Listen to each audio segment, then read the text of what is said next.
Hi, I'm Chris Catano. I'm a junior at University of Nebraska at Omaha, and I rock climb. So I've been climbing for about 2 years now. I started back in the spring of my sophomore year in college. A lot of my climbing is done indoors in the gym, but I have gone out 2 times to climb outdoors. The problem with being a rock climber in Nebraska is the fact that alongside Florida, we are the only 2 states in the entire country that just have nothing outside to climb, unless you're willing to go to jail for it. So there's really 4 types of climbing. The ones that you're looking at depend on whether or not you're going to be tied into rope or whether or not you're going to be climbing without rope. Without rope, there's just one kind. It's called bouldering. Usually you're not going any higher than 15 to 20 feet. The routes require more strength than endurance, but that's where you'll differ with tied-in routes. So when you're using a rope, you've got 3 different types of climbing you can do. There's top rope, where you're essentially hooked to an anchor at the top of the wall. There's lead climbing, where you'll clip into new anchors as you progress upwards into your route. And then there's trad climbing, where you actually make the anchors from pieces of safety equipment that you will attach to the rock wall. So when you're climbing, there's a lot of equipment you can use. Me personally, I have a 70-meter rope, which I just picked up recently. I'm very excited about. I've got climbing shoes, the harness. I've got a set of quick draws, which are essentially more carabiners. You will have so many carabiners. I've got ATC, which is used for belaying people.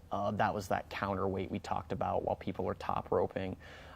Besides that, I've also got a gree-gree, which is another version of a belay device. I have a PAS system for self-rappel, which is something you'll do when you're climbing outside, and that's scratching the surface. In my 2 years of climbing, I wouldn't say I've accomplished a lot. Like, there's a lot to be accomplished, but I've racked up some notable stuff. I've competed in several rock climbing competitions. I actually took second place in the intermediate division at UNL's Flatlands climbing competition last year, and that was really exciting. It was my first ever climbing comp.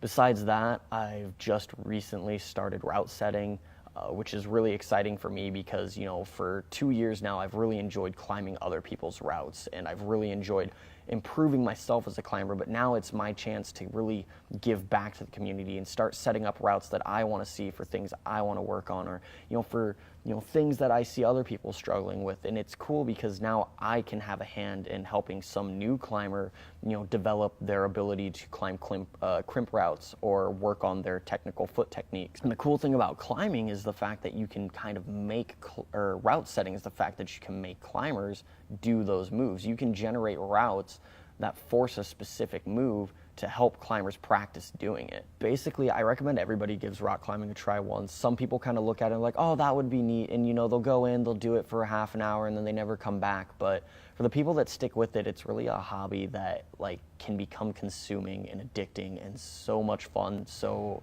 stop by and try it. You might just pick up a new favorite hobby. I really recommend it.